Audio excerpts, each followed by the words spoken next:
ជំរាបសួរពុកម៉ែបងប្អូនទាំងអស់គ្នាថ្ងៃនេះខ្ញុំមកធ្វើសម្លម្ជូរគ្រឿងពោះគោស្លឹកម្កាក់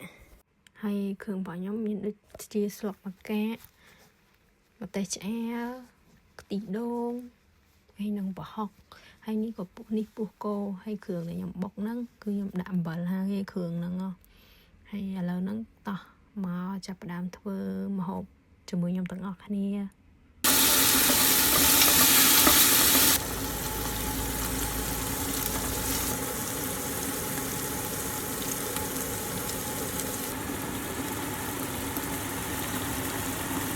ម្ទេសឆ្អែលហើយនឹងប្រហុកដែលខ្ញុំកូរគ្រឿងក្រហមរបស់ហើយគឺគ្រឿងកូរជាមួយនឹងគ្រឿងកូរធ្វើកូរឈ្ងុយសិនអ្នកទាំងអស់គ្នា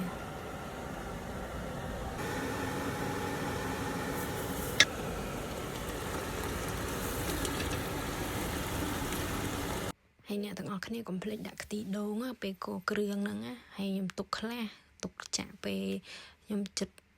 បិទភ្លើងគឺខ្ញុំទុកចាក់បន្តិចទៀតដោយសារអីទុកឲ្យវាឈ្ងុយពេលយើងចាក់ទៅឲ្យវាឈ្ងុយក្លិនដូងណាហើយនេះពោះគោរបស់ខ្ញុំគឺពោះគោរបស់ខ្ញុំដាក់ចូលឲ្យខ្ញុំកូរវាឲ្យឈ្ងុយសព្វអស់បានខ្ញុំចាប់ផ្ដើមយកស្លឹកម្កាក់មកចាក់កូរមួយងាស់ព្រោះដោយសារអីខ្ញុំស្ងោរពោះគោនោះអត់តាន់ផុយអីអញ្ចឹងខ្ញុំត្រូវការជាតិជូរមួយងាស់ទៅឲ្យវាឆាប់ផុយសាច់អ្នកទាំងអស់គ្នាហើយវីដេអូរបស់ខ្ញុំមានតែប៉ុណ្្នឹងទេ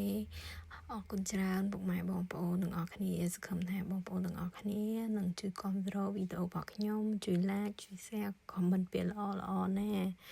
ហើយនេះសម្លរបស់ខ្ញុំបានពុះហើយប៉ុន្តែអ្នកទាំងអស់គ្នាខ្ញុំ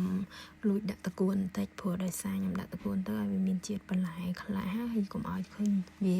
ពុះគោសុទ្ធពេកដល់អញ្ចឹងខ្ញុំដាក់លាយតកួនបន្តិចទៅហើយម្ហូបខ្ញុំក៏ឆ្អិនរួចរាល់ហើយដែរមកបងប្អូនណាខ្លះមិនតន់ញ៉ាំបាយមកញ៉ាំបាយជាមួយខ្ញុំទាំងអស់គ្នាមកញ៉ាំហើយហ្នឹងហើយ